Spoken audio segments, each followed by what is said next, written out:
Every morning you reach for it without thinking. It's part of your routine, a comfort even.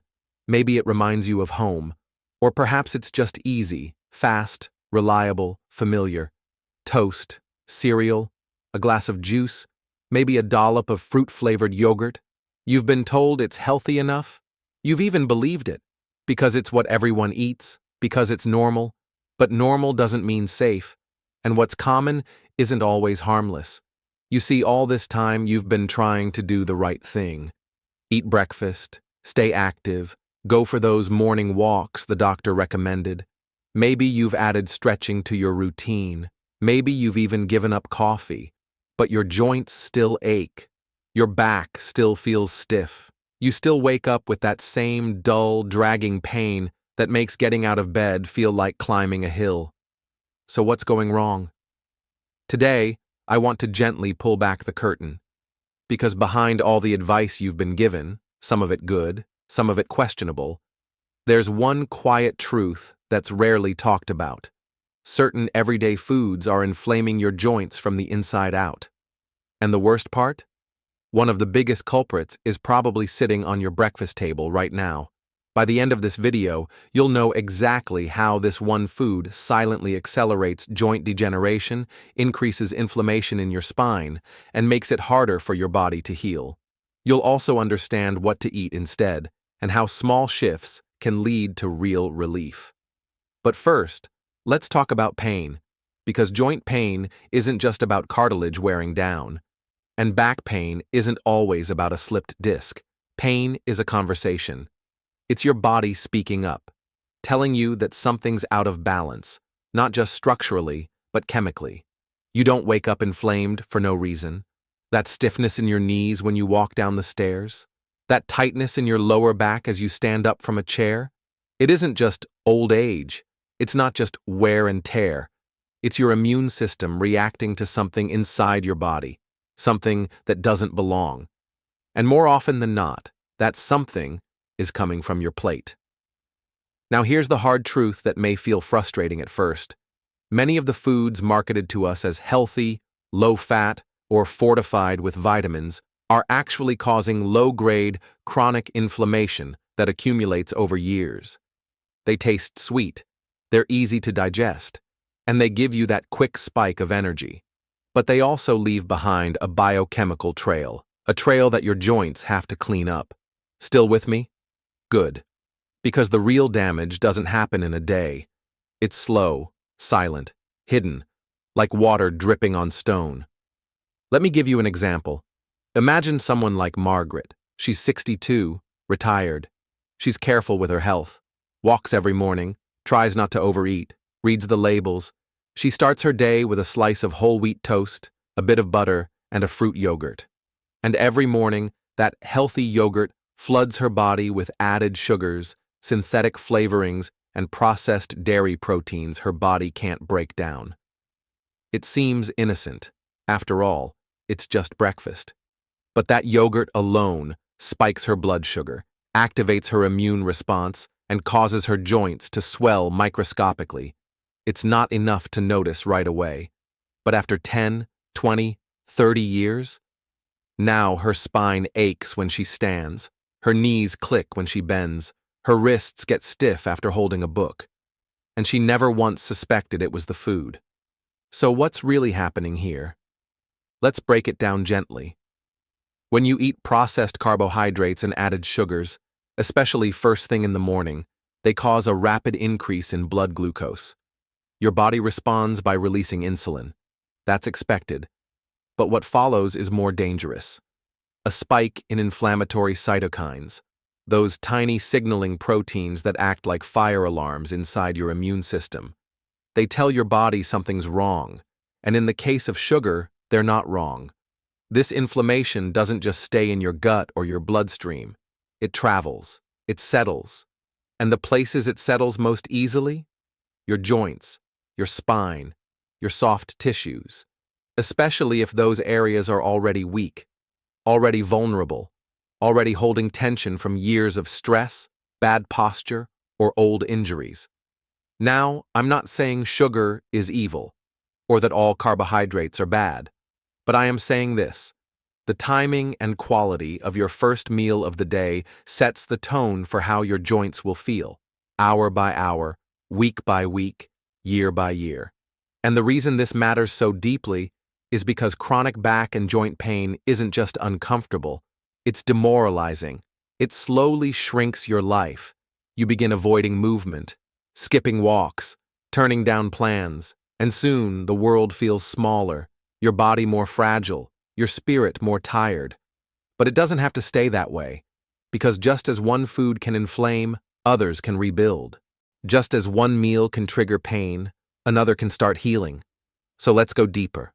Let's step into a real moment, one you might recognize, and take a closer look at how food, posture, stress, and movement all collide. It's 7:15 a.m. The sun's just peeking through your kitchen blinds. You stretch your back a little, feeling that familiar tightness along your lower spine. Nothing alarming, just enough to make you wince as you lean forward to tie your shoes. You walk over to the kitchen, open the fridge, and grab what you always do. Maybe it's a fruit yogurt. Maybe it's orange juice. Maybe it's that high-fiber cereal you bought because the box promised heart health. You think you're doing the right thing. You're trying. You want to feel good. You want to start the day clean.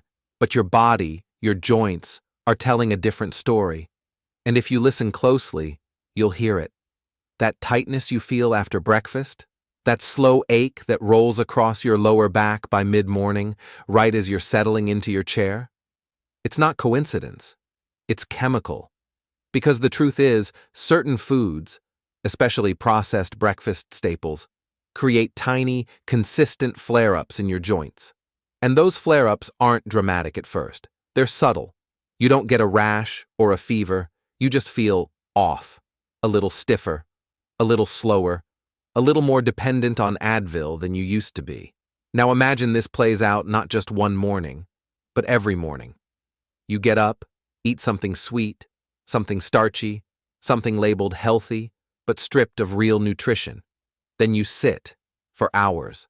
Your spine compresses. Your hip joints freeze up. Your shoulders tighten as you hunch over a screen. The pain grows, slowly, quietly, and so does the frustration.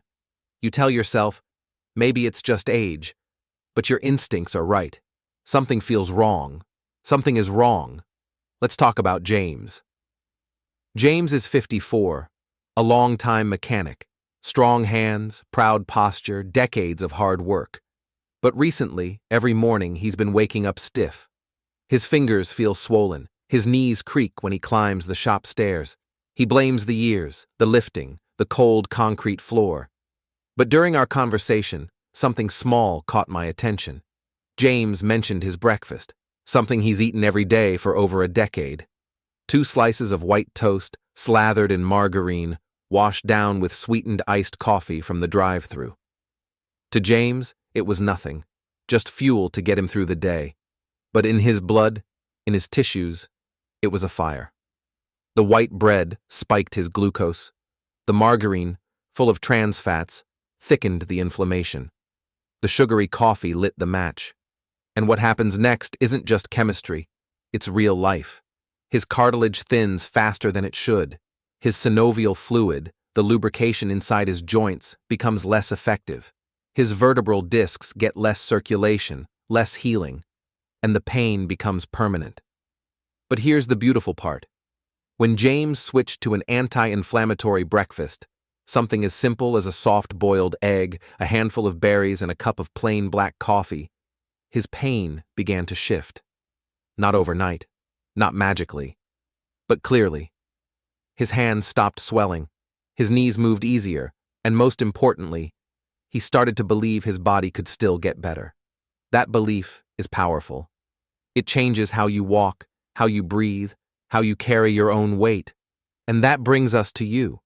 Maybe you're an office worker who spends all day typing emails. Maybe you're a parent juggling too much and sleeping too little. Maybe you're a retired teacher with grandchildren you can't lift anymore because your back won't allow it. No matter your story, your pain is valid. And your healing is possible. But it starts with honesty about what you eat, about what you've accepted as normal, about what your body is trying to tell you.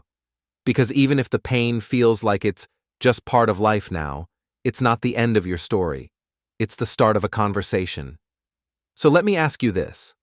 What would happen if your breakfast wasn't triggering pain, but actually soothing it? What would change if your food wasn't adding fuel to the fire, but water to the flame? The good news is, you don't need a new prescription or a complicated diet. You just need to understand the real connection between food, inflammation, and joint repair. And more importantly, you need to see that your body still wants to heal. Let's explore how that healing happens, what to avoid, what to embrace, and what it feels like when the stiffness melts away, when the pressure lifts, when the inflammation finally quiets down. It's not magic, it's biology, and it's within your control. You might be thinking, can changing my breakfast really make that much of a difference? Yes, and I say that not as a promise of a miracle, but as someone who's watched it happen over and over when the right information meets the right moment in someone's life. Because here's the truth most people don't realize. Your joints are alive. They're not stone. They're not fixed. They're not done. They are dynamic, responsive, and, if you support them, they will respond. Let me explain. Your joints, especially in your spine, are made up of connective tissue, cartilage, and soft structures that depend on blood flow, hydration, and cellular repair. But these systems don't function well in an inflamed environment. And what creates inflammation? Most often, it's what you eat. Let's revisit that yogurt cup, the one labeled with bright colors and the words low fat or probiotic. But flip it over, and you'll find 18 grams of added sugar. That's more than your body can metabolize cleanly in the morning, especially when paired with no fiber or protein to buffer the hit.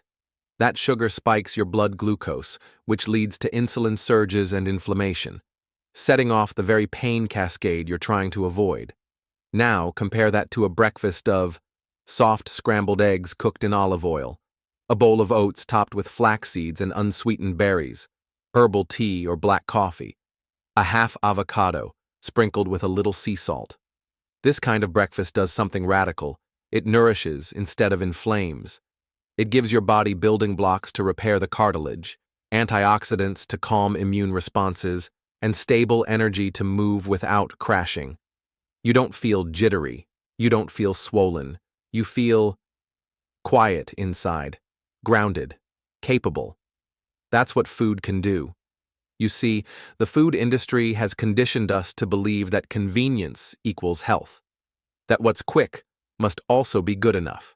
But good enough isn't good enough for your spine. Not anymore. Because you're not just eating to satisfy hunger. You're eating to walk, to bend, to lift your grandkids, to garden again, to tie your own shoes without wincing, to live your life fully and freely. And when that's your goal, your breakfast becomes something more than a habit. It becomes a decision, a message, a step in the direction of healing. Now, I know change is hard, especially when you've eaten the same things for years. But here's the thing. You don't have to do everything at once. You don't need to throw out your entire pantry. Start with just one thing. Swap the sweetened yogurt for plain Greek yogurt with honey and almonds. Switch white bread for sprouted grain. Add in a spoonful of chia seeds, a slice of salmon, a few walnuts. Make breakfast a little less processed and a little more powerful. And then, pay attention. Notice how your body responds. Maybe the swelling in your hands starts to go down. Maybe you wake up feeling a little less stiff. Maybe you walk down the stairs and realize you're not bracing yourself on the railing anymore. These are not coincidences. They are signals. Your body saying, thank you. I can work with this. It takes time. It takes consistency. But the payoff is real. Not just in less pain, but in more trust. Because once you realize you're not stuck with this pain, once you feel the shift, even slightly, it changes everything. You move differently. You eat with intention. You regain the confidence that your body isn't broken. It's just been fighting a quiet battle without your support. Now it has your support. And before we close, let me speak to that part of you that still doubts. That part of you that's tried everything, stretching, foam rollers, supplements, even injections, and still wakes up sore. I see you. And I want you to know, pain can lie. It can convince you that you're at the end of your rope. But pain is also a signal, and signals change when the inputs change. So if you've been eating foods that inflame, know that the story isn't over. You can rewrite it, one breakfast at a time. Here's my advice, as a back pain expert and someone who cares about your healing. Don't chase trends. Don't get lost in labels. Eat real food. Eat anti-inflammatory food. Eat in a way that makes your joints feel nourished, not punished, because your spine is still listening, and it wants to move freely again. This common breakfast food may have been ruining your joints, but now you know better. And with that knowledge, you can begin to feel better. Not someday. Not when you lose 20 pounds. Not when you finally get in shape. But today. Right here. With your very next bite.